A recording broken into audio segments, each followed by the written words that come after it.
சட்டம் ஒழுங்கு சீர்கெட்டு ஒட்டுமொத்த தமிழகமும் கட்டுப்பாடற்ற சூழ்நிலையில் சென்று கொண்டிருக்கிறது என சட்டமன்ற உறுப்பினர் வானதி சீனிவாசன் விமர்சனம் செய்தார். கோவையில் செய்தியாளர்களை சந்தித்த அவர் தமிழகத்தில் அதிக அளவில் கொள்ளை சம்பவங்கள் நடைபெற்று வருவதாக குற்றம் சாட்டினார்.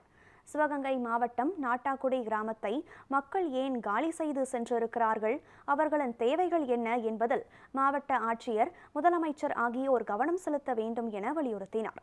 தொடர்ந்து பேசிய அவர், காவல்துறை சுதந்திரமாக செயல்படாததால் நிறைய கொள்ளை சம்பவங்கள் நடைபெறுகின்றன என தெரிவித்தார். இந்தியாவிலேயே ஒரு முன்னேறிய மாநிலம் அப்படின்னு சொல்லி நாம சொல்லக்கூடிய தமிழ்நாடு இன்றைக்கு தமிழ்நாட்டினுடைய தென்பகுதியில் இருக்கக்கூடிய மாவட்டத்தை சார்ந்த ஒரு கிராமத்தில் ஒட்டுமொத்த கிராமமே காலி செய்திருக்கிறார்கள் என்றால் இது ஒரு மிகப்பெரிய ஒரு அவமானமாக நாம் பார்க்க வேண்டும். ஏனென்றால் ஒரு புறம் வேகமாக நகர்மயமாகிக் கொண்டிருக்கக்கூடிய தமிழகம், இன்னொரு புறம் அதிகமாக தொழில்மயமாகிக் கொண்டிருக்கக்கூடிய தமிழகம். இப்படி இருக்கக்கூடிய இந்த மாநிலத்திலேயே ஒரு குக்கிராமத்தில் இதுதான் சூழல் என்றால் அப்போது அரசாங்கத்தினுடைய கவனம் எப்படி பரவலாக சென்று சேராமல் இருக்கிறது என்பதற்கு மிகச்சிறந்த உதாரணம். எங்கெல்லாம் வாய்ப்பு கிடைக்குதோ அங்கெல்லாம் மன்னராக அப்பாவும் இளவரசராக மகனும் இந்த தமிழ்நாடு ஏதோ தங்களுக்குத்தான் சொந்தம் என்கின்றது போல அவர்களுடைய பாவனைகள் இருக்கிறதே தவிர அவர்களுடைய அரசாங்கத்தில் இது அனைவருக்குமான அரசாக இல்லை என்பது தெரிய வருகிறது.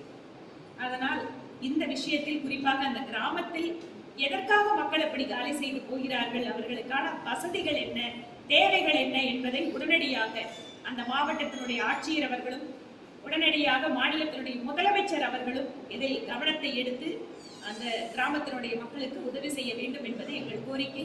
இரண்டாவது, நீங்க சொன்ன மாதிரி காவல் நிலையத்துல காவலர்கள் தாக்குதல், தற்கொலை அல்லது காவல் நிலைய அதிகாரிகள் மீது திமுக கட்சிக்காரர்கள் தாக்குதல், இந்த அவர்களுக்கு நடக்கக்கூடிய அவமானங்கள். இன்னொரு புறம் காவல்துறை சுதந்திரமாக செயல்படாமல் விட்டதன் காரணமாக நடைபெற்றுக் கொண்டிருக்கக்கூடிய கொள்ளை சம்பவங்கள், சட்டம் ஒழுங்கு ஒட்டுமொத்தமாக தமிழகம் என்று ஏதோ ஒரு அரசு சட்டத்தின்படி நடக்கின்றது அப்படிங்கிற ஒரு உணர்வே இல்லாமல் கட்டுப்பாடற்ற ஒரு சூழ்நிலையில் சென்று கொண்டிருக்கிறதோ என்கின்ற அச்சம் சாதாரண மக்களுக்கு வந்து